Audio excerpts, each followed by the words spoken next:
Gogoratuko duzu. Mala suerte y hasta 3 ocasiones le ha pegado a los compañeros.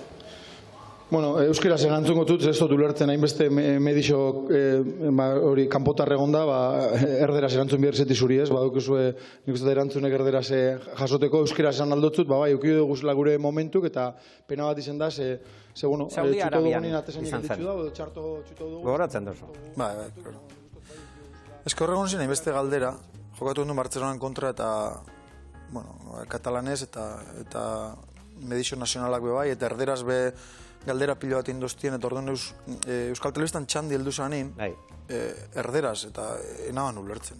Zelan, hainbeste hor badukuzu ez, erderaz emoteko hainbeste ez dakit, ez, kontenido esan daigun, ez, eta hain Euskal Telebistan txandi heldu eta hemen Arabian egonda entrenatzaile euskaldun bat, erderaz, eta horregaitxik erantzun otzan euskeraz.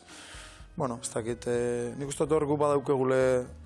Nina sentitzen inor baino geixa, baina asko baten bosgorailu badaukegunez, aprobetxatu bidugu bosgorailu hori bai, ez? Bai guk eta edabidik bor badaukie zer egin eta zer hobetu nik uste dut, ez? Zuk uste duzu horrelako prentxaurrekoetan euskara gehiago erabili beharko litzatekela? Bai, bat ez be lehentasun emon, ez?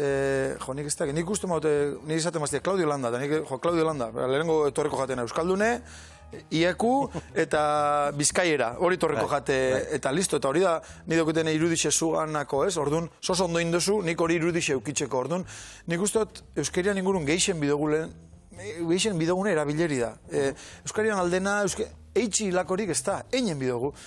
Eta nik usteot bebai, gaur egun bidogule, erreferente Euskaldune be bidoguz, eta zentzu horretan, bosgorailu daukagune, nik usteot aprobetxaben bidogule hori be. Euskal Herria ez egingo dugu, Euskal Selekzioaz. Zezu, hautatzailea izan zinen. Bai. Ui, aurpegi aldatu zaizu. Bai, nire bizitzako ilusinetako bat izan da. Ez da ametza izango zen Euskal Selekzioko entrenatzaile izate ofiziala izan da, ez? Adibidez atzo Gernikan egon nintzen eta aurrera pauso bat emon da. Zesta puntan Euskal Selekzioek lehiatu aldau, ez? Eta atzoan egon ginen eta oso unkigarriz eta oso politxe. Baina bertsu arpilo bat, ean zestaz jokatzen. Eta beti izan izen dute nire ametza hori izango zen, ez? Euskal Selekzioa ikusti, ez dakit, europeo baten edo mundial baten. Futbol Euskal Selekzioa? Bai. Ikusiko duzu? Bueno, ez da erreza, baina esperantzi ez da igun galdu, ez da? Horren aldeko ekimenean ere parte hartu behar, ez? Claro, bai. Eta zuk beti egingo duzu horren alde? Bai, horretan ez daukete zalantzarik. Baina lehen aipatu dituzu interesak eta bar horre beste interes batzuk gongo dire. Bai, politikuk eta bar.